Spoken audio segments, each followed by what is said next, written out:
guys, so summer is here and we all have been locked down. So today I'm going to tell you another recipe of a morning drink which is great for your acidity.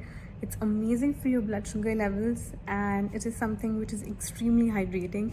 That is why it is perfect for summers.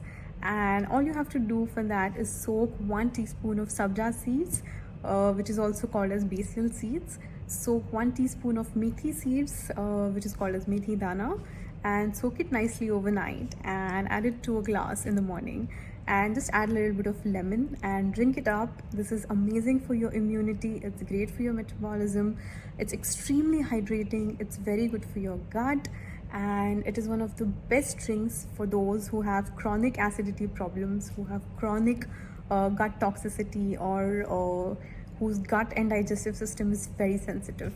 So try this drink and let me know how you feel about it. And always remember, it's never just a diet, it's always a lifestyle. So stay healthy, stay fit, stay grateful, and stay safe and stay home.